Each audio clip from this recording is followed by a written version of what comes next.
জুলাই গণঅভ্যুত্থানের সময় বাংলাদেশে গুরুতর মানবাধিকার লঙ্ঘন হয়েছে এবং এই সময়ে ১,৪০০ জনেরও বেশি মানুষকে হত্যা করা হয়ে থাকতে পারে বলে জানিয়েছে জাতিসংঘ। আজ বুধবার প্রকাশিত এক তদন্ত প্রতিবেদনে সংস্থাটি এই তথ্য জানিয়েছে। জাতিসংঘের প্রতিবেদনে বলা হয়েছে, হত্যাকাণ্ডগুলো গত বছরের ১ জুলাই থেকে ১৫ আগস্টের মধ্যে সংঘটিত হয়েছে, আর নিহতদের মধ্যে ১২ থেকে ১৩% ছিল শিশু। বাংলাদেশ পুলিশ জানিয়েছে, নিহতদের মধ্যে তাদের ৪৪ জন কর্মকর্তাও রয়েছেন।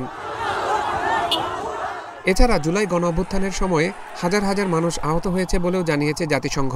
প্রতিবেদনে জাতিসংঘ বলছে, আহতরা বাংলাদেশের নিরাপত্তা বাহিনীর গুলিতে আহত হয়েছেন।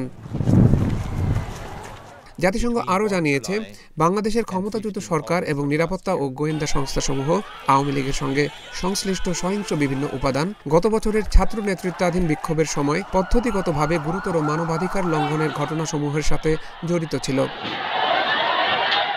প্রতিবেদনে বলা হয়েছে, সাবেক ঊর্ধ্বতন কর্মকর্তারা যারা সরাসরি বিক্ষোভ পরিচালনার সঙ্গে জড়িত ছিলেন এবং অন্যান্য আভ্যন্তরীণ সূত্রগুলো জানিয়েছে যে কিভাবে সাবেক প্রধানমন্ত্রী এবং অন্যান্য ক্ষেত্রের কর্মকর্তারা একাধিক বৃহৎ আকারের অভিযানের নির্দেশনা দেন ও তদারকি করেন, যেখানে নিরাপত্তা ও গোয়েন্দা বাহিনী বিক্ষোভকারীদের গুলি করে হত্যা করেছিল বা নির্বিচারে গ্রেফতার ও নির্যাতন করেছিল।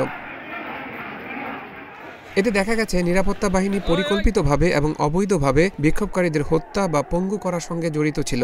এর মধ্যে এমন ঘটনাও ছিল যেখানে বিক্ষোভকারীদের বিন্দুশূন্য পরিসীমা থেকে গুলি করা হয়েছিল। জাতিসংঘের মানবাধিকার বিষয়ক হাই কমিশনার ভলকার তুর্ক বলেন, এই নৃশংস প্রতিক্রিয়া ছিল সাবেক সরকারের একটি পরিকল্পিত এবং সমন্বিত কৌশল, যা জনতার বিরোধিতার মুখে ক্ষমতা আঁকড়ে রাখতে চেয়েছিল। বিক্ষোভ দমন করার কৌশলের অংশ হিসেবে রাজনৈতিক নেতৃত্ব এবং ঊর্ধ্বতন নিরাপত্তা কর্মকর্তাদের জ্ঞাতসারে তাদের সমন্বয় ও নির্দেশনায় শত শত বিচার বহির্ভূত হত্যাকাণ্ড, ব্যাপক নির্বিচারে গ্রেফতার ও আটক এবং নির্যাতন চালানো হয়েছে বলে বিশ্বাস করার যুক্তিসঙ্গত কারণ রয়েছে।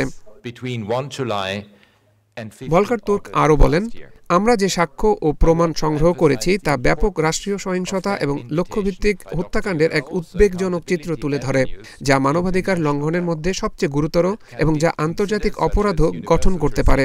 জাতীয় নিরাময় এবং বাংলাদেশের ভবিষ্যতের জন্য দায়বদ্ধতা এবং ন্যায় বিচার অপরিহার্য।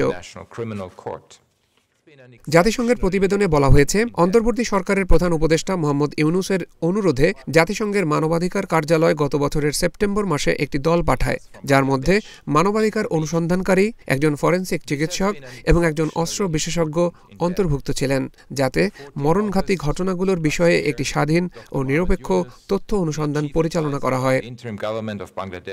অন্তর্বর্তী সরকার তদন্তের ব্যাপারে ব্যাপক সহযোগিতা করেছে, অনুরোধকৃত প্রবেশাধিকারের অনুমতি দিয়েছে এবং যথেষ্ট নথিপত্র সরবরাহ করেছে।